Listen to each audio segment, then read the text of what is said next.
बिहार में पैसे की बर्बादी चल रही है और बेवजह जगहों पर पैसा लगाया जा रहा है, जिसका सदुपयोग किसी दूसरे जगह पर लगाया जाता, जिससे लोगों के जीवन में खुशहाली आती, रोजगार मिलते और बिहार से पलायन भी रुकता। पलायन रोकने के लिए कोई मजबूत प्रयास नहीं किया गया बिहार में, बाढ़ रोकने के लिए कोई प्रयास नहीं किया, बेरोजगारी रोकने के लिए कोई प्रयास नहीं किया गया।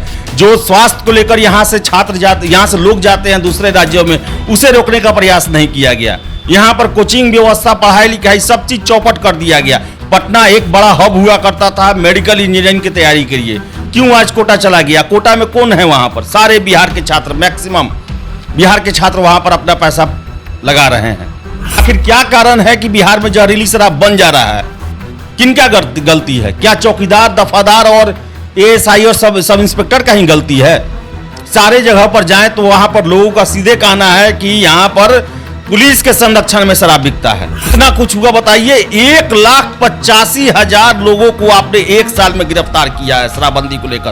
अब मैं इसे उपलब्धि मानूं या मैं इसे नाकामी मानूं? कि आपको आधारभूत संरचना को डेवलप करना है जिनसे लोगों को वो समस्याएं ना आए। आपने यहाँ पर लोगों के प्रति व्यक्ति आय में वृद्धि हो, इसके लिए उपाय नहीं किया। उसको एक मुश्त राशि देने में विश्वास करते हैं। इनडायरेक्ट रूप से वोट खरीदने का प्रयास किया जाता है। जब आपने सभी जगह स्कूल बना दिया तो फिर साइकिल देने की जरूरत क्या है? फिर आप कहते हैं बिहार में सुशासन है, यहाँ पर प्रति व्यक्ति आय बढ़ा है, तो फिर आपको पोशाक राशि देने की क्या जरूरत होता है? आपको किताब खरीदने के लिए पैसे देने की क्या जरूरत होता है? शराब पर यही 7 साल तक मुआवजा देने से ये भड़कते रहे। विधानसभा में तू मैं हो जाता था, नाराज हो जाते थे, गुस्सा हो जाते थे, पिएगा सो मरेगा, ऐसा बयान। और एक नीतीश बाबू को उस दिन आता है कि बड़ा दुख होता है देखकर। क्या ये दुख जो है जब मशरक में 100 के आसपास लोग मरे उस समय नहीं आया? रोड बना हुआ है यहाँ पर और रोड के सेफ्टी के लिए आप कोई प्रोग्राम नहीं चलाते हैं। आप देखेंगे 16-17 साल के लड़के जो हैं वो 120 के रफ्तार में बाइक चलाते हैं, कार चलाते हैं, एक्सीडेंट होता है। और उसके बाद मुआवजे की आप बात कर रहे, समझ रहे हैं कितना हजारों मुआवजा के लिए आ जाएगा यहाँ पर। यूनिवर्सिटी में देखा जाए तो पैसा नहीं लगता है, बहुत कम लगता है, जिसका वहन कर लेते हैं लोग। लेकिन आप यूनिवर्सिटी चला नहीं रहे हैं, लेकिन पास करने को 25,000 रुपया दे रहे हैं। ये क्या है? ये बिहार गरीब राज्य है और इस पैसे का उपयोग यहाँ पर रोजगार उत्पन्न करने के लिए, इंडस्ट्री लगाने के लिए, ये सब चीज में होना चाहिए, न कि मुआवजा देने के लिए, 2 बोरा अनाज देने के लिए और ये सब देने के लिए। अब बताइए ना, बिहार में बाढ़ आता है। नीतीश कुमार के आप 18 साल बिहार में शासन किए, 20 साल भी कर लेंगे।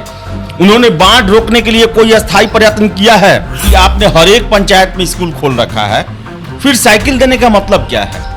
मेरे एक सरकार के ही एक व्यक्ति से बात हो रहा था, उनका कहना था कि अगर बिहार सरकार केवल साइकिल योजना अगर रोक लगा दे तो जितने भी शिक्षक हैं उनको पूरा वेतन दिया जा सकता है। बिहार सरकार के पास सिर्फ पैसा ही पैसा है और इसी पैसे का उपयोग वो कर रही है मुआवजा बांटने में। जी हाँ, हम ऐसा इसलिए कह रहे हैं क्योंकि बिहार के मुख्यमंत्री नीतीश कुमार ने एक ऐलान किया है कि शराब से पीने वाले लोगों को, पीने से मरने वाले लोगों को मुआवजा दिया जाएगा। पहले उन्होंने कहा कि जो पिएगा वो मरेगा, लेकिन अब उन्होंने पलटी मारी और कहा कि मुआवजा दिया जाएगा। सिर्फ इतना ही नहीं, बिहार में रोड एक्सीडेंट में जितने भी लोग मारे गए हैं उन सभी बिहार के सभी जिलों में ट्रिब्यूनल का जो है वो स्थापना किया जाएगा, जिसमें मुआवजा दिया जाएगा।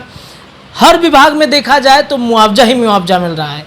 बावजूद इसके बिहार सरकार कहती है कि विशेष राज्य का दर्जा दिया जाए। बिहार सरकार लगातार केंद्र सरकार पर आरोप लगाती है कि केंद्र से पैसा जो है बिहार को नहीं मिल रहा है। बिहार दिन पर दिन गरीब होते जा रहा है। क्या वाकई में बिहार का खजाना खाली हो रहा है? इसी विषय पर चर्चा करेंगे। हमारे साथ हमारे सहयोगी हैं आदेश पुरी जी। आदेश जी, इतना सरकार जो है पैसा बांट रही है, पोशाक योजना, साइकिल योजना, तरह तरह के योजनाएं सरकार लागू की है। शराबबंदी से जो भी जहरीली शराब पीने से जो मरेंगे 4 लाख मुआवजा मिलेगा। बावजूद इसके सरकार कहती है कि बिहार गरीब राज्य है, विशेष राज्य दर्जा चाहिए। देखिए, सरकार जो है लगातार पैसे ही बांट रही है। अगर आप देखें मुख्यमंत्री का जो प्रोग्राम सब है या 15 अगस्त को जो भाषण देते हैं उसमें केवल पैसे का ही जिक्र करते हैं और लोगों में बांटने का। अभी देखिए कि 2 दिन पहले ही वो कितना जोर शोर से उठाया गया कि जो शराब से, जहरीली शराब से मरेंगे उनके आश्रितों को 4 लाख का मुआवजा दिया जाएगा। आज समाचार पत्रों में आप देखेंगे कल कैबिनेट में निर्णय लिया गया कि अब हर एक डिस्ट्रिक्ट में एक ट्रिब्यूनल बनेगा जो रोड एक्सीडेंट से लोग मारे जाते हैं या फिर गंभीर रूप से घायल होते हैं उनके मुआवजे के लिए, यानी कि जांच होगा और तुरंत निपटान होगा। पहले एक ही जगह पटना में हुआ करता था, अब हर एक 38 जिला में वो स्थापित होगा। यानी कहने का मतलब है कि इतना पैसा क्यों बांटा जा रहा है? क्या बिहार सरकार के पास इतना पैसा है कि वो हर एक चीज़ में, अब देखिए पहले कि ज़रूरत है हमको कि हम सेफ्टी पर ध्यान दें, रोड सेफ्टी हुआ, एंटी लिकर सेफ्टी हुआ, इन सब पर ध्यान देना है। लेकिन आप देख लें तो हर एक चीज़ में पैसा का प्रावधान, अगर हम शराब को, इसको हम बाद में चर्चा करेंगे, सबसे पहले आप शिक्षा के क्षेत्र में देख लें, छात्रों को साइकिल दिया जाता है फ्री में। अब आप बताइए कि आपने हर एक पंचायत में स्कूल खोल रखा है, फिर साइकिल देने का मतलब क्या है? मेरे एक सरकार के ही एक व्यक्ति से बात हो रहा था, उनका कहना था कि अगर बिहार सरकार केवल साइकिल योजना अगर रोक लगा दे तो जितने भी शिक्षक हैं उनको पूरा वेतन दिया जा सकता है। साइकिल योजना क्या है? हर एक पंचायत में उतना दूर बच्चा आराम से पैदल जा सकता है, लेकिन उसे साइकिल दिया गया और साइकिल का उपयोग गैर शैक्षणिक कार्य में हो रहा है, घूमने फिरने, पर्सनल काम करने में गार्जियन उनके साइकिल यूज कर रहे हैं। फिर से आप देख ले, मैट्रिक पास करने के बाद है प्रोत्साहन राशि दिया जाता है, इंटर पास करने के बाद प्रोत्साहन राशि दिया जाता है महिलाओं को, ग्रेजुएशन पास करने के बाद प्रोत्साहन राशि महिलाओं को दिया जाता है। फिर से आप देख ले, बीपीएससी का पीटी पास करने पर, यूपीएससी का पीटी पास करने पर है महिला पुरुष दोनों को प्रोत्साहन राशि दिया जाता है। इसके अलावा न जाने कितने ऐसे विभाग हैं जहां पर पैसे का प्रावधान किया गया है। मीन्स कहने का मतलब है कि आपको आधारभूत संरचना को डेवलप करना है जिनसे लोगों को वो समस्याएं ना आए। आपने यहाँ पर लोगों के प्रति व्यक्ति आय में वृद्धि हो, इसके लिए आपने कोई उपाय नहीं किया, उसको एक मुश्त राशि देने में विश्वास करते हैं। कई बार आरोप लगता है कि ये इनडायरेक्ट रूप से वोट खरीदने का प्रयास किया जाता है। जब आपने सभी जगह स्कूल बना दिया तो फिर साइकिल देने की जरूरत क्या है? फिर आप कहते हैं बिहार में सुशासन है, यहाँ पर लोगों का प्रति व्यक्ति आय बढ़ा है, तो फिर आपको पोशाक राशि देने की क्या जरूरत होता है? आपको किताब खरीदने के लिए पैसे देने की क्या जरूरत होता है? मीन्स कहने का मेरा मतलब है कि बिहार में जो इंफ्रास्ट्रक्चर का डेवलपमेंट किया गया और लोगों के प्रति व्यक्ति आय में वृद्धि नहीं हुआ, अभी भी देखा जाए तो जो राष्ट्रीय स्तर पर है उससे आधा है हमारा, और उसी की भरपाई करने के लिए पैसे दिए जाते हैं।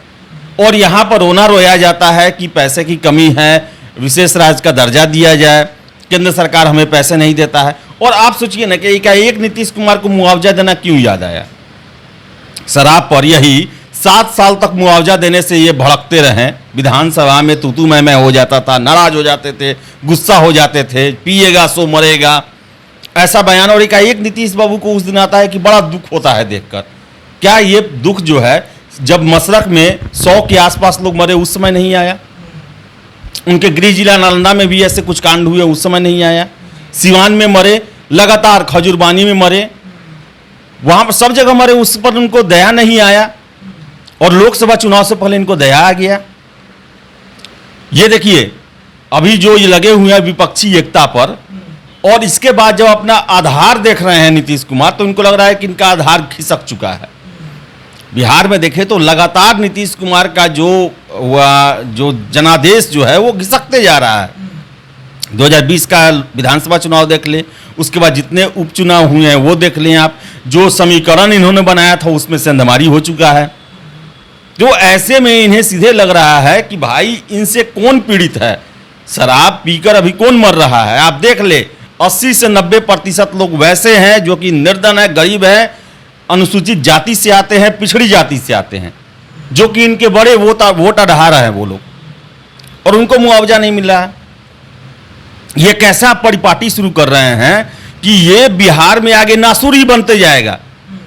रोड बना हुआ है यहाँ पर, और रोड के सेफ्टी के लिए आप कोई प्रोग्राम नहीं चलाते हैं। आप देखेंगे 16-17 साल के लड़के जो हैं वो 120 के रफ्तार में बाइक चलाते हैं, कार चलाते हैं, एक्सीडेंट होता है, और उसके बाद मुआवजे की आप बात कर रहे हैं। समझ रहे हैं कितना हजारों मुआवजा के लिए आ जाएगा यहाँ पर। आपको रोड सेफ्टी पर ध्यान देना चाहिए, स्पीड कंट्रोल। आप देखिए ना अटल पथ, मैरिन ड्राइव, कितने 100 लोगों का अभी तक बलि ले चुका है ये। कितने लोग, कौन ऐसा दिन होगा जिस दिन एक्सीडेंट नहीं होता होगा। सेफ्टी के लिए कोई प्रोग्राम ही नहीं है, स्पीड लिमिट के लिए कोई प्रोग्राम ही नहीं है, जो 4 लेन चल रहा है उस पर कोई प्रोग्राम नहीं चल रहा है यहाँ पर। तो वो सब चलाने की जरूरत है ना। मुआवजा देकर आप प्राणों को आप नहीं ला सकते हैं, उन्हें आप फिर से जिंदा नहीं कर सकते। जिनके अंग टूट गए उनको आप मरम्मत नहीं कर सकते हैं। तो सबसे पहले तो सेफ्टी पर ध्यान देना चाहिए कि ये सब चीज हो ही ना। आपने क्या बनाया कि सारे जिलों में रोड सेफ्टी को लेकर हम एक अभियान चलाएंगे और वहां पर अगर मेजर एक्सीडेंट होता है तो वहां पर हम कारण पूछेंगे, उसका कारण जानेंगे क्यों हुआ। इस पर तो कुछ नहीं हुआ, मुआवजा दे देंगे। शराबबंदी, जहरीली शराब को लेकर आखिर क्या कारण है कि बिहार में जहरीली शराब बन जा रहा है? किनका गलती है? क्या चौकीदार, दफादार और एएसआई और सब इंस्पेक्टर का ही गलती है? सारे जगह पर जाएं तो वहां पर लोगों का सीधे कहना है कि यहां पर पुलिस के संरक्षण में शराब बिकता है। ये बातें आती हैं कि बड़े बड़े ब्यूरोक्रेट नेता इसमें जो है कमीशन खाते हैं। उस पर कार्रवाई हुआ क्या? जहां भी शराब के मामला लेकर जो होता है वहां पर आप थाना प्रभारी को, चौकीदार को दंडित कर देते हैं, लेकिन बाकी लोग दंडित नहीं हो पाते हैं। शराब तस्कर जो है बड़ी मात्रा में, उनको कार्रवाई नहीं हो पाता है। आप एक नजीर पेश नहीं करते हैं उनको दंड देकर, जिससे कोई भी बिहार में शराब का व्यवसाय करता हो, अवैध व्यापार, उसको डर लगे। इतना कुछ हुआ। बताइए, 1,85,000 लोगों को आपने एक साल में गिरफ्तार किया है शराबबंदी को लेकर। अब मैं इसे उपलब्धि मानूं या मैं इसे नाकामी मानूं? ये 1,85,000 लोग बिहार में एक साल में शराब के मामले में गिरफ्तार हुए। या तो वो पी रहे थे, बेच रहे थे, या उसके टूल्स बने हुए थे। ज्यादातर तो लोग पीने वाले ही हैं, माफिया तो पकड़ाया नहीं है। वही तो मैं कह रहा हूं ना कि देखिए, कोई भी हो, लेकिन आखिर 1,85,000 समझ रहे हैं कितना बड़ा संख्या हुआ ये, जो कि शराब से जुड़े हुए थे। और ये लोग पकड़े गए हैं, जबकि इतना आपको पता है कि लगभग आधे से अधिक लोग जो है नहीं पकड़े जाते हैं, बच जाते हैं। तो समझ रहे हैं बिहार में क्या है। तो आप उसके सेफ्टी के लिए शराब लोग न पिए, इसके लिए आपने कुछ किया नहीं। बिहार से पलायन है, ज़्यादातर लोग बाहर रहते हैं, बाहर में शराब चलता है, बिहार में आते हैं, यहाँ भी पीने की कोशिश करते, नहीं मिलता है, जहरीली शराब पी लेते हैं लोग। उसके लिए आप पलायन को रोकने का उपाय करते। यानी कहने का मतलब है कि बिहार में रोजगार को लेकर लोगों की आमदनी बढ़े, खुशहाली आए, इसको लेकर प्रोग्राम नहीं किए आप, लेकिन उसके लिए पैसे देकर सबको हम मैनेज कर देंगे, ये उपाय बिहार सरकार कर रही है। बताइए, रोड सेफ्टी के लिए कुछ हुआ नहीं।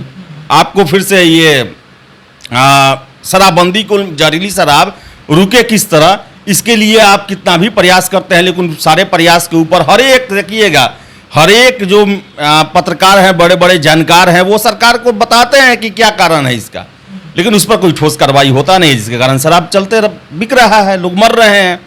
और इसके बाद देखिए कि आप जो हैं हर एक चीज में आप पैसे का प्रावधान करते हैं प्रोत्साहन राशि के नाम पर, वो भी तो बहुत बड़ी संख्या में। आप सोचिए ना, मैट्रिक इंटर में जो फर्स्ट डिवीजन से पास कर रही है, या मैट्रिक में किसी भी जाति से जो पास कर रही है इंटर में, उसको आप 25,000 रुपया दे रहे हैं। ग्रेजुएशन में 25, कितना बड़ा पैसा जो है बिहार का।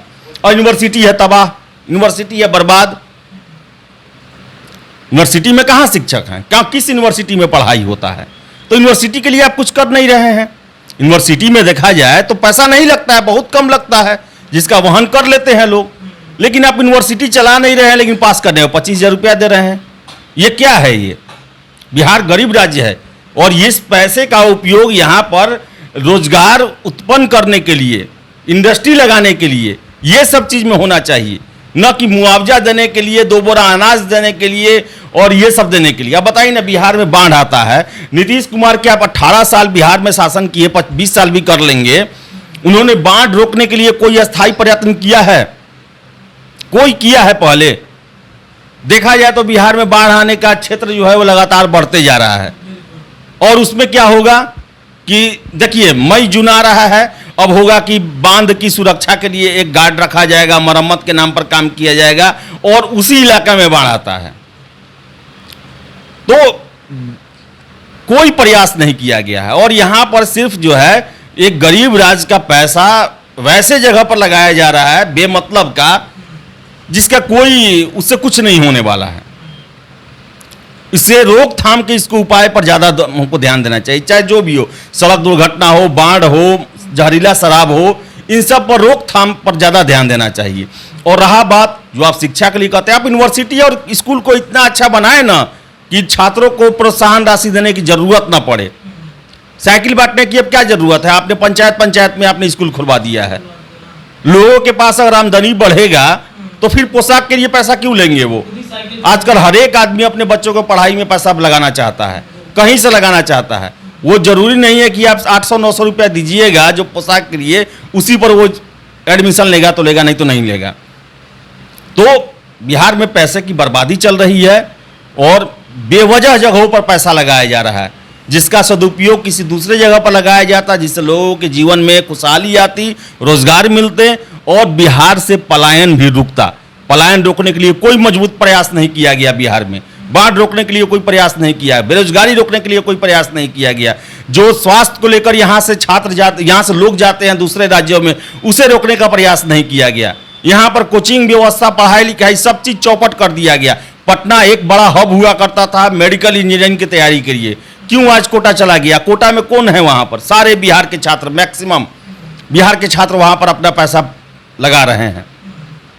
बिहार को फिर से अपने पैर पर खड़ा होने की उपाय करना चाहिए था, न कि मुआवजा प्रोत्साहन राशि के नाम पर पैसे देकर लोगों को संतुष्ट करने का प्रयास। ये क्षणिक हो सकता है, इसका कभी भी दूरगामी लाभ नहीं मिल सकता है।